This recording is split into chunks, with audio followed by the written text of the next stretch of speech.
A partir de agora, você reza refletindo o Evangelho do Dia, com Monsenhor Lucas Batista.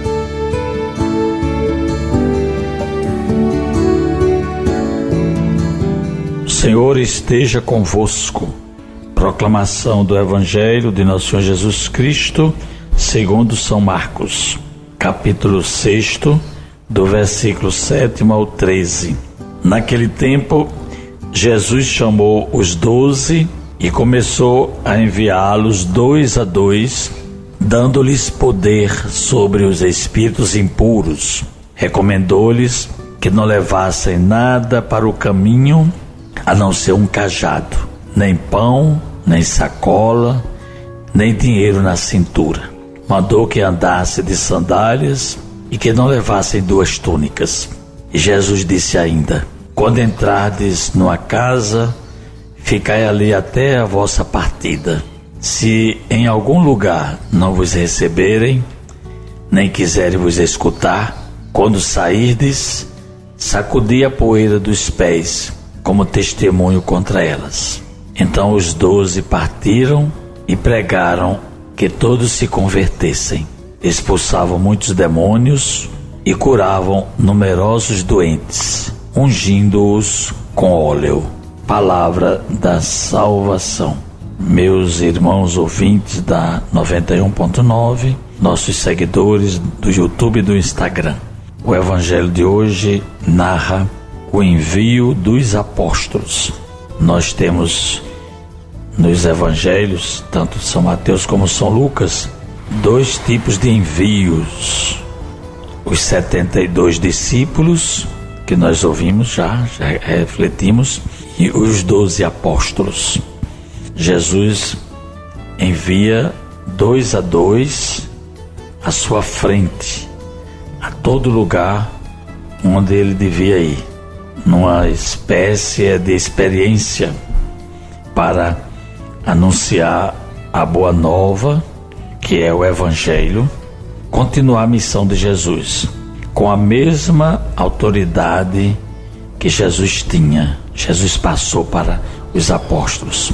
Quando Jesus ensinava na sinagoga, os ouvintes disseram que ele ensinava como quem tem autoridade, e não como os escribas e fariseus.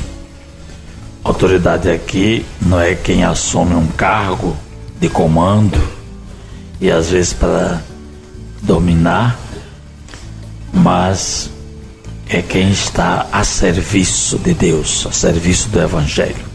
Esse autoritatis quer dizer isso, está a serviço. E os apóstolos deviam ser como mestre.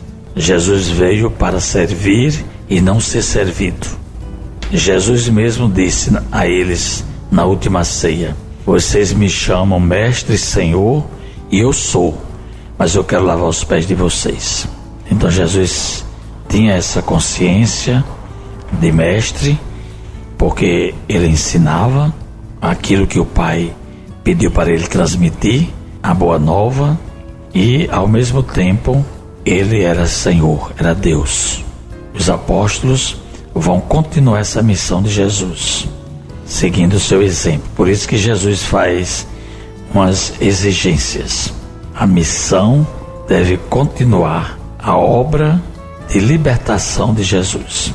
E por isso que a bagagem deve ser muito simples, apenas o necessário, e para se vestir o corpo e para se proteger os pés. E a missão, o que simboliza a missão é o cajado, é o bastão. Os bispos têm hoje o báculo. Muita gente pode até perguntar por que é que o bispo segura aquela haste, né, de madeira, tem de outro material, de metal. Por que é que ele segura? É porque ele está ali representando o Cristo na sua missão, carregando o símbolo da missão, que é o bastão, é o báculo. E o mestre ensina para nós, através desse envio, que o evangelizador deve estar descomprometido com os poderes do mundo, com as riquezas, para que ele possa ter credibilidade. Semana passada eu estava ouvindo na rede Pai Eterno uma entrevista com um sacerdote falando sobre o seu fundador, Santo Aníbal de França. E ele contou que quando ele foi se ordenar padre e pediu ao bispo para ficar numa periferia de pobres, ele marcou a sua vida sacerdotal com esse compromisso. Era a missão dele trabalhar junto aos pobres lá na Itália, no sul da Itália. O mestre, o enviado, o evangelizador, o apóstolo, o pastor, ele tem que demonstrar esse desapego de tudo aquilo que pode se tornar obstáculo à credibilidade da missão.